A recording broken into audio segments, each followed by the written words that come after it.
It has undoubtedly reached that time of the year where, let's say, the petrol tanks are running a little bit low. And I'm not talking about in the car with the price of petrol. I'm talking about our spiritual, our emotional, our physical tanks are running low. Creative parenting expert Nikki Bush is here to help us recharge, flick the switch, and hopefully be rejuvenated for the next quarter of the year. It's amazing how the madness kicks in around this time of the year. Absolutely. It's been unrelenting. I feel like I have lived a year in a quarter. And it's just insane. But I think so much of parenting is actually not really about our children.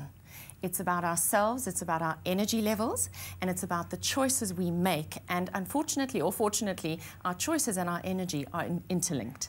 So when we start running low with energy, sometimes we start making bad choices around our parenting issues. What are the warning signs? When should we be taking notice? Because often when you're in it and you're caught in that cycle, you aren't the most objective person out there. What are some of those key little triggers that we should be aware of? Well, we've got our noses so close up against that window that you're confused, you're not clear about things, you keep asking other people for advice.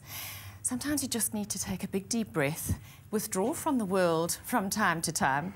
And there's tricks to this, I think, to becoming parent fit, and they're really quite practical, but we forget this common sense stuff. So the first thing is that you actually need a support network. And unless you invest in the people around you... You can't actually do it alone. You can't do it alone. And if you don't invest in building a support network... So, for example, when you go to school functions, instead of hanging off your phone all the time or hiding behind your computer when you're watching your child play sport, etc., why not just use that time to connect? Because at some stage you will have an urgent call where you have to phone someone and say, please help, can you bring my child home? If you haven't invested in your network, you don't deserve to draw from that network. So that's the first thing. The second thing is that we carry a heavy load of emotional baggage sometimes. You know, we all have issues. No, come on. And what are you doing? Sometimes we hold on to those issues for just a little too long. And those things can run interference between us and our children. So the thing is, we need to actually download our baggage as soon as we can.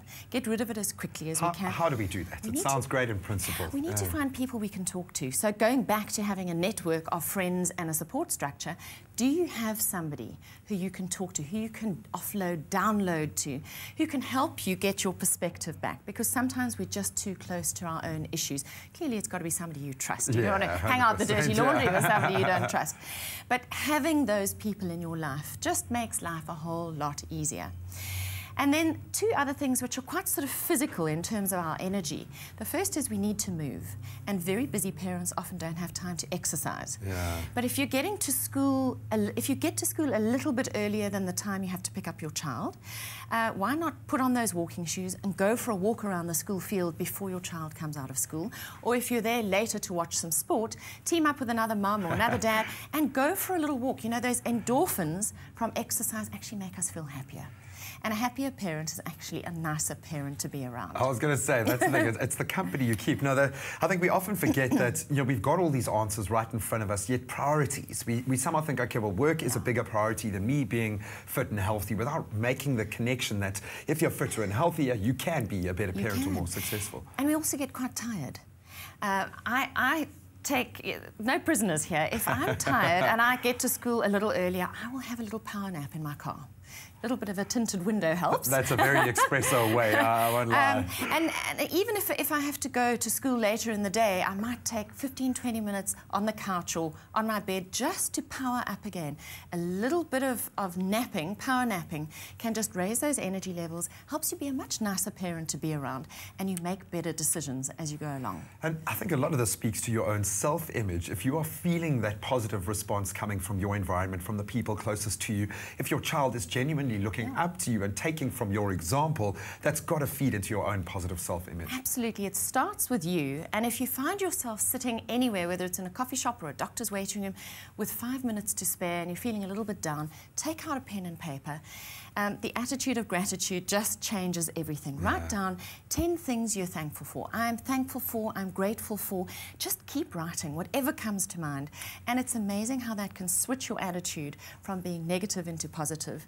And I think that if we have that positive mindset, it's contagious. Our kids pick it up too. I love that. We'll leave it at that very positive point. Nikki, thank you so much. Always refreshing. You help me hit my reboot button. But thank you very much. Always an absolute pleasure. Thanks, Graham.